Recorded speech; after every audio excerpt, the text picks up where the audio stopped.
신약성경 332면에 있는 데살로니가 전서 4장 13절에서 18절까지 말씀을 제가 봉독해 드리겠습니다. 4장 13절부터 읽겠습니다. 형제들아, 자는 자들에 관하여는 너희가 알지 못함을 우리가 원하지 아니하노니 이는 소망 없는 다른 이와 같이 슬퍼하지 않게 하려 함이라. 우리가 예수께서 죽으셨다가 다시 살아나심을 믿을진대 이와 같이 예수 안에서 자는 자들도 하나님이 그와 함께 데리고 오시리라. 우리가 주의 말씀으로 너희에게 이것을 말하노니 주께서 강림하실 때까지 우리 살아남아 있는 자도 자는 자보다 결코 앞서지 못하리라. 주께서 호령과 천사장의 소리와 하나님의 나팔 소리로 친히 하늘로부터 강림하시리니 그리스도 안에서 죽은 자들이 먼저 일어나고 그 후에 우리 살아남은 자들도 그들과 함께 구름 속으로 끌어올려 공중에서 주를 영접하게 하시리니 그리하여 우리가 항상 주와 함께 있으리라. 그러므로 이러한 말로 서로 위로하라. 아멘. 우리 옆 사람과 인사하겠습니다. 성도님, 말씀에 은혜 되세요. 이렇게 인사하겠습니다. 말씀에 커다란 은혜가 되시기를 주의 이름으로 축복합니다. 오늘 데살로니가전서 4장 16절 말씀에 이렇게 되어 있습니다. 다시 한번 제가 읽겠습니다. 주께서 호령과 천사장의 소리와 하나님의 나팔 소리로 친히 하늘로부터 강림하시리니 그리스도 안에서 죽은 자들이 먼저 일어나고, 이렇게 말씀합니다. 주님의 재림에 대한 말씀입니다. 죽음에서 부활하신 주님께서 이제 하늘로 올리셨잖아요. 그리고 예수님은 하나님의 때에 다시 강림하십니다.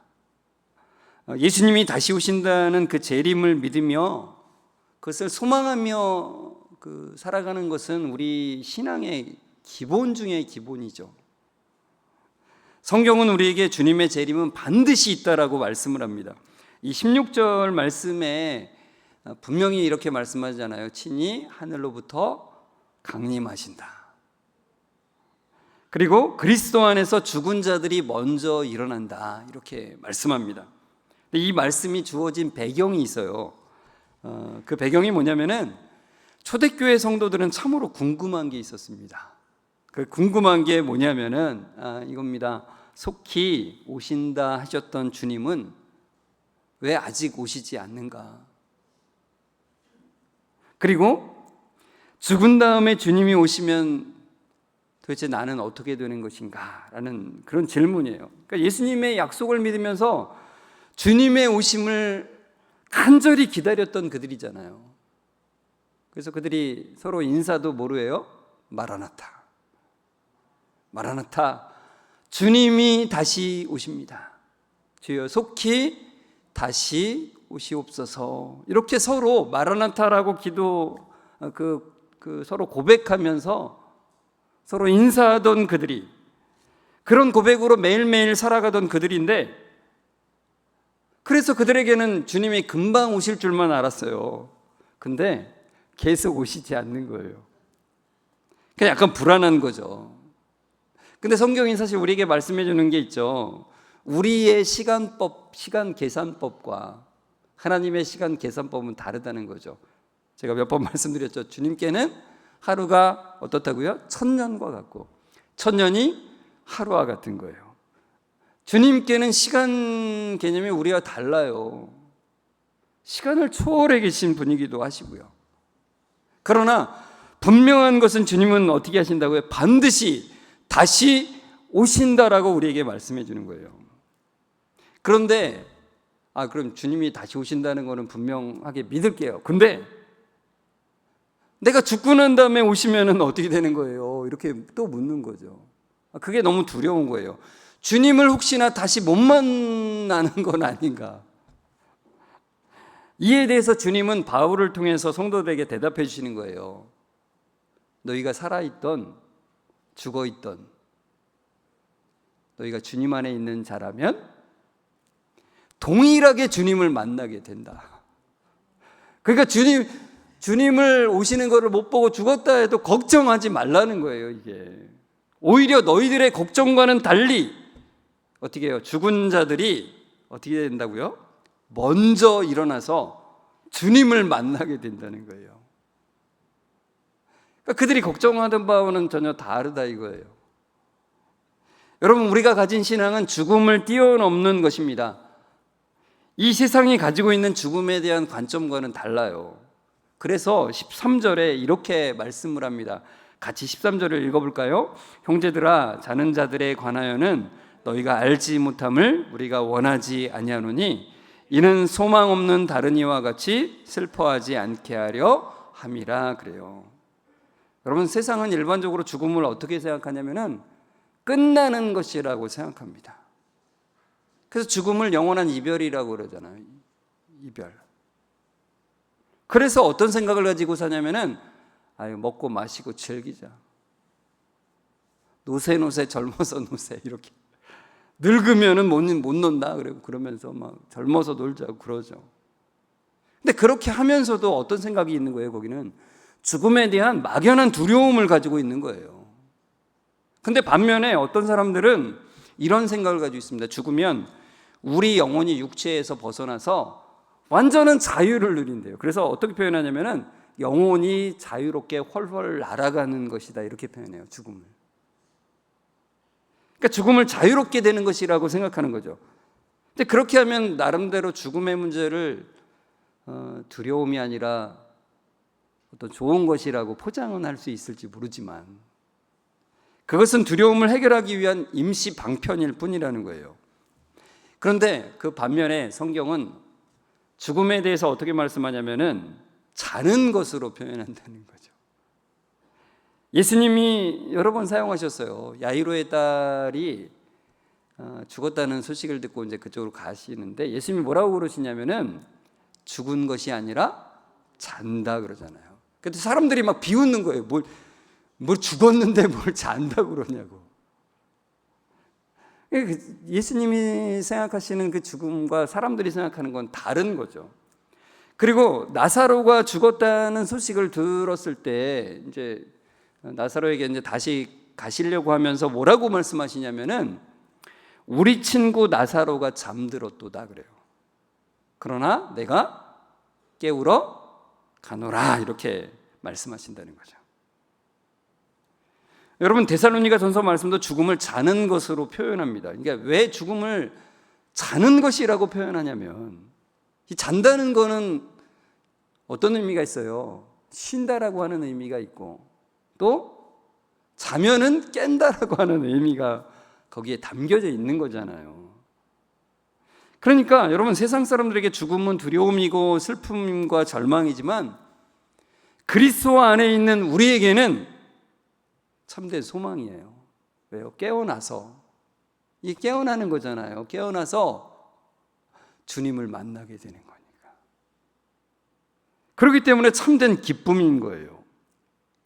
그래서 4장 14절에 이렇게 말씀합니다. 우리가 예수께서 죽으셨다가 다시 살아나심을 믿을진대 이와 같이 예수 안에서 자는 자들도 하나님이 그와 함께 데리고 오시리라 그래요. 그러니까 사실 이것은 예수님의 부활로 인해서 우리가 확신할 수 있다는 겁니다. 예수님의 부활로 인해서. 주님께서 죽음에서 다시 살아나신 것이 죽은 자들이 부활하는 것을 보여준다는 거예요. 그러니까 주님은 부활의 첫 열매가 되신 거고 우리는 그를 따르는 열매들이 된 겁니다. 그러니까 여러분, 주님의 부활을 믿지 못하면 우리의 부활도 믿지 못하는 것이 되고 그러면 우리는 늘 불안함 속에서 살아가는 거예요.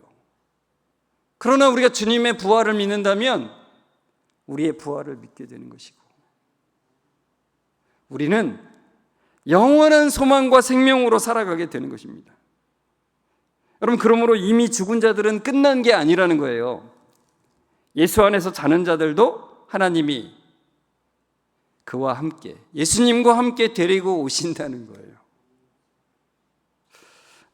여러분, 이런 이야기가 있습니다. 아들 셋을 둔 엄마가 임종을 앞두고 아들들과 이제 마지막으로 인사를 하는 거예요. 그때 첫째와 둘째한테는 뭐라고 인사를 하냐면은 굿나잇 그렇게 인사를 했어요. 한국 사람이 아닌가 봐요. 굿나잇 그렇게 인사를 했어요. 그러니까 이 굿나잇이라고 하는 거는 밤에 자기 전에 굿나잇 내일 아침에 봐 이거잖아요.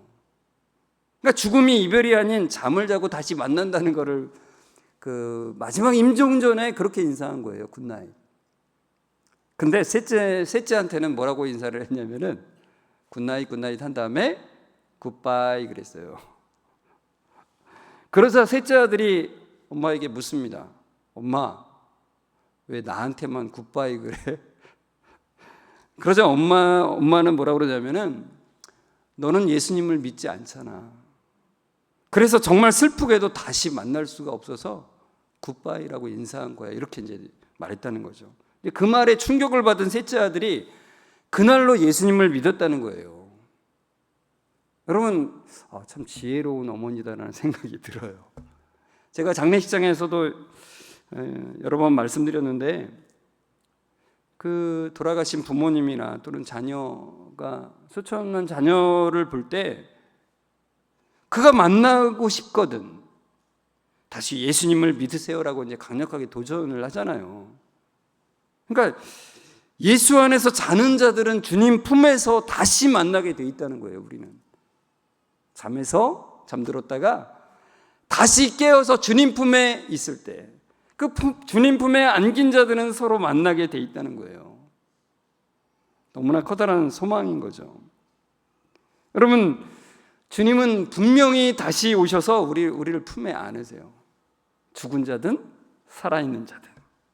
그래서 17절에 보면 이렇게 말씀하잖아요. 같이 읽어볼까요? 그 후에 우리 살아남은 자들도 그들과 함께 구름 속으로 끌어올려 공중에서 주를 영접하게 하시리니 그리하여 우리가 항상 주와 함께 있으리라 그래요. 이 말씀처럼 주님은 공개적으로 오세요. 일부 이단들에는 드러내지 않고 몰래 예수가 왔다라고 메시아가 왔다라고 하는 사람들이 있죠. 다 가짜입니다. 주님은 다시 오실 때 분명하게 말씀하시는 거예요. 모든 사람이 볼 수 있도록 오신다는 거예요. 그리고 구름과 함께 오신다라고 했어요. 구름은 하나님의 임재를 상징한다고 했습니다. 시내산에서 하나님이 나타나실 때 구름이 있었습니다. 그리고 다니엘서 7장 13절에도 인자가 구름을 타고 오신다라고 했어요. 그러니까 구름을 타고 오신 그 주님을 맞으러 우리가 공중으로 끌어올려질 것이래요. 그래서 공중에서 주를 영접하게 될 것이다라고. 그리고 영원히 주와 함께 있게 될 것이다라고 우리에게 말씀하는 거예요. 여러분, 주님이 재림하신다는 것은 우리가 지금 살아가는 태도를 다르게 해요. 그것을 생각하면. 그러니까 여러분, 이 땅의 삶은 순간이기 때문에 순간의 관점으로만 살아가지 않게 하신다는 겁니다. 이 땅에서의 삶이 영원할 것처럼 미련을 두고 살지 않게 된다는 거예요. 여러분, 우리가 이런 생각을 신앙생활하면서 이런 생각을 가질 수 있어요. 내가 이렇게 젊어서 신앙생활하지 말고 좀 더 나이가 많이 들었을 때 신앙생활을 하면 좀 어땠을까, 이런 생각을 충분히 가질 수 있어요. 왜냐하면 신앙생활하는 게 답답하게 느껴질 때가 있거든요. 봉사하는 거 힘들고 너무나 힘드니까 그냥 좀 나중에 믿었으면 좋았을 걸, 이렇게 생각할 수가 있어요. 그죠? 그러나 여러분, 우리가 나중에 믿는다라고 하면 그거는 교만인 거죠, 사실은. 왜냐하면 우리의 마지막이 언제가 될지 모르기 때문에 그렇습니다. 우리 개인의 종말도 언제일지 모르고 주님의 다시 옴도 언제가 될지 모른다라고 우리에게 말씀해 주는 거예요. 호련히 임하는 거예요. 호련히. 그러니까 이 땅에서의 잠깐의 편안함을 위해서 영원함을 놓칠지 모르는 그런 도박을 하는 거예요. 그거는 나중에 믿을 걸 이렇게 하는 거는 도박을 하고 있다는 겁니다. 그 다음에 또한 이 땅에서 예수님을 믿는 것이 고생이 되고 힘든 점은 있어요. 왜냐하면 십자가를 져야 되니까. 그러나 주님 안에 있는 것이 가장 의미 있고 가장 가치 있는 삶을 살아가는 것임을 깨닫는다면 진짜 살아가는 거죠. 제가 물고기 그림을 여러 번 보여드렸잖아요. 우리가 물 밖을 튀어나가서 거기서 파닥파닥 아무리 살아있는 것처럼 뛴다 할지라도 그거는 죽어있는 삶을 살아가는 거예요. 물 안에 있는 것이 어떻게 보면 물의 압력을 받고 고통스러운 면이 있는지 모르지만 그게 진짜 살아가는 거예요. 그것을 깨닫게 되면은 이 생각이 얼마나 헛된 것인지를 알게 된다는 거죠. 여러분, 주님 안에 있는 것은 헛되게 흘러가는 시간이 영원의 의미로 바뀌어지는 것이라고 했어요. 이것처럼 얼마나 감사한 게 있습니까? 우리의 삶의 순간순간들이 영원의 의미로 채워지는 거예요. 지난주에 우리가 살펴본 말씀 중에 베드로전서 1장 7절이 있는데요. 같이 읽어볼까요? 너희 믿음의 확실함은 불로 연단하여도 없어질 금보다 더 귀하여 예수 그리스도께서 나타나실 때에 칭찬과 영광과 존귀를 얻게 할 것이니라. 그래요. 여러분, 주님은 우리에게 어려움을 허락하십니다. 믿으십니까? 다시 한번 여쭙겠습니다. 믿으십니까? 어려움을 허락하세요. 주님 안에 있는 자들도 시련을 당합니다. 근데 그 시련은 어떻게 해요? 우리를 마치 금을 연단하는 것처럼 우리의 인내를 만들어낸다고 했습니다. 그 인내는 우리를 자라게 하고 소망으로 살아가게 한다고 했습니다. 그리고 그날 주님을 만나는 날, 그 인내한 것으로 우리는 상을 받게 돼 있다는 거예요. 주님 오시는 그날에 그 인내로 인해서 주님이 우리에게 칭찬을 하세요. 영광을 부으세요. 존귀함을 주신다는 거예요. 그러니까 여러분, 이 말씀을 생각할 때 시련을 겪는 그 와중에도 인내할 수 있게 되지 않겠습니까? 참된 기쁨을 사모할 수 있지 않겠습니까? 주님의 재림을 기다리고 주님이 그때 오셔서 칭찬과 영광과 존귀를 주시는, 그것을 고대하면서 인내할 수 있게 된다는 거예요. 그렇기 때문에 18절에 우리에게 이렇게 말씀하는 거예요. 같이 읽어볼까요? 그러므로 이러한 말로 서로 위로하라. 그래요. 여러분은 어떤 것을 통해서 위로를 받습니까? 어떤 사람이, 여러분의 어떤 가족이, 어떤 의지하는 친구가 여러분의 위로입니까? 여러분의 통장 잔고가 여러분의 위로입니까? 여러분이 어떤 것에 투자한 펀드가 잘 돼가지고 그게 여러분에게 위로가 되십니까? 여러분이 땅을 사는 것이 값이 올라서 위로가 됩니까? 다 무너질 것들입니다. 여러분은 어떤 소망을 두고 그것을 목표로 해서 열심히 살아갑니까? 어제 한세 형제가 한 청년을 데리고 왔어요. 그 친구의 유일한 소망은 취업이었습니다. 그 이해가 됩니다. 30살 청년이 취직을 못해서 그것이 소망이고 유일한 꿈이에요. 그래서 제가 많이 공감해 줬어요. 그러면서도 그것 이전에 더 소망해야 될 것이 있다고 제가 또 이제 여러 가지 이야기들을 해줬습니다. 여러분의 소망은 무엇입니까? 건강입니까?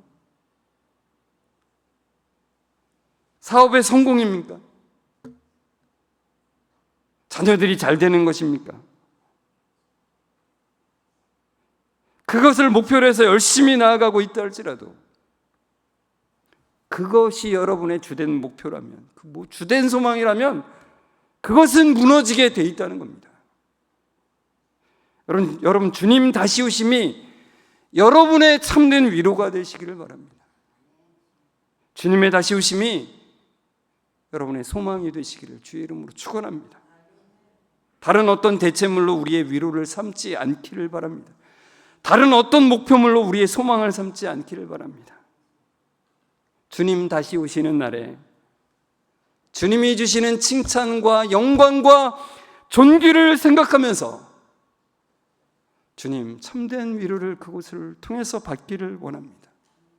참된 소망을 그것에 두고 살아가기를 원합니다. 이렇게 기도했으면 좋겠어요. 여러분, 주님 다시 오심이 눈에 보이지가 않잖아요.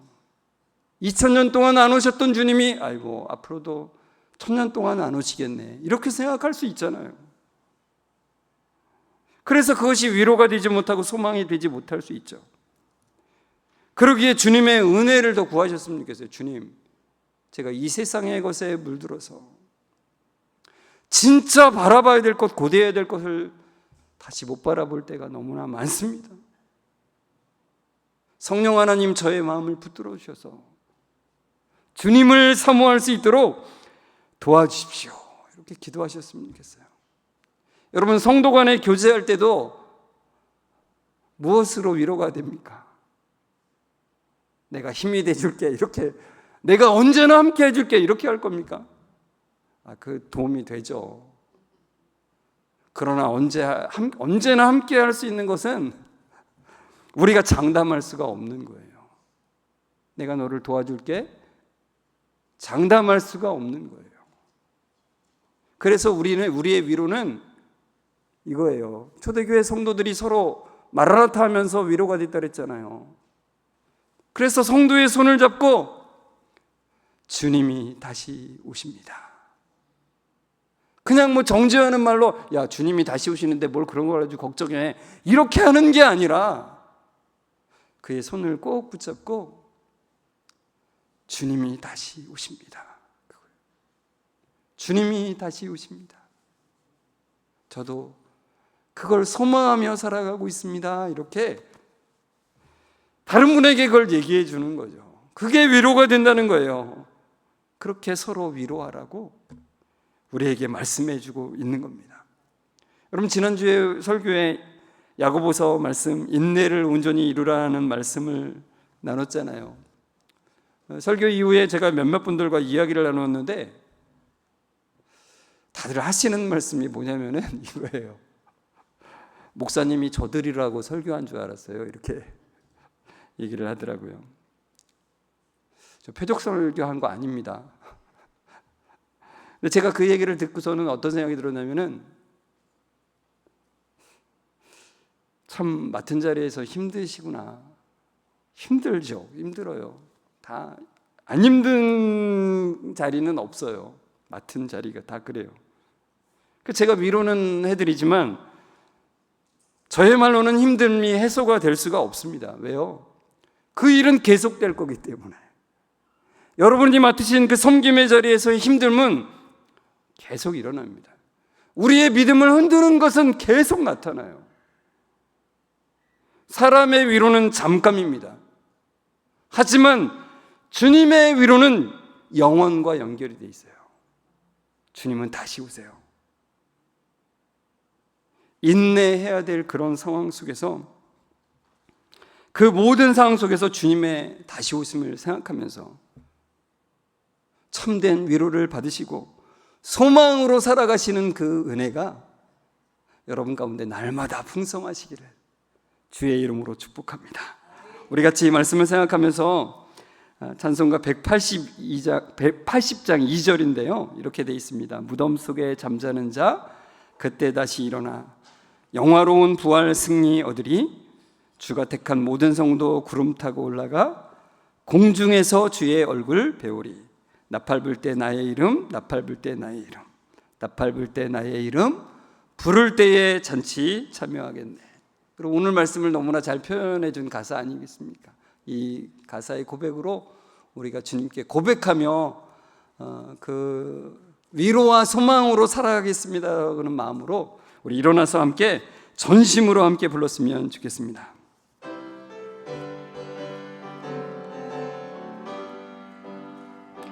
무덤 속에 잠자는 자 그때 다시 일어나 영화로운 부활 승리 얻으리. 주가 택한 모든 성도 구름 타고 올라가 공중에서 주의 얼굴 배우 나팔 불 때 나의 이름, 나팔 불 때 나의 이름, 나팔 불 때 나의 이름, 나팔 불 때 나의 이름, 부를 때에 잔치 참여하. 다시 한번. 무덤 속에 잠자는 자, 무덤 속에 잠자는 자 그때 다시 일어나 영화로운 부활 승리 얻으리. 주가 택한 모든 성도 구름 타고 올라가 공중에서 주의 얼굴 배우리. 나팔 불 때 나의 이름, 나팔 불 때 나의 이름, 나팔 불 때 나의 이름, 부를 때에 잔치 참여하겠네. 사랑의 하나님, 우리에게 잠깐의 삶을 통해 영혼과 연결되게 하시니 감사합니다. 주님의 재림을 기다리며 위로받게 하시고 영원한 소망으로 살아가게 하여 주옵소서. 주님 품에 안기는 그 소망으로 오늘을 인내하며 살아가게 도와 주옵소서. 주님이 주시는 그 칭찬과 영광과 존귀를 바라보게 하여 주옵소서. 주님, 우리 성도님들 한 주간의 삶을 도우셔서 이 말씀 붙들고 살게 하시고 이 말씀으로 서로를 위로하고 세워주는 은혜를 충만히 누리게 하여 주옵소서. 다시 오실 예수 그리스도의 이름으로 감사하며 기도드리옵나이다. 아멘. 우리 주 예수 그리스도의 은혜와 하나님의 사랑하심과 성령님의 교통하심이, 주님 다시 오심이 참된 위로가 되기를 소망하며 나아가는 우리 모든 성도들과 그 가정 위에 지금부터 영원까지 함께 있을지어다. 아멘.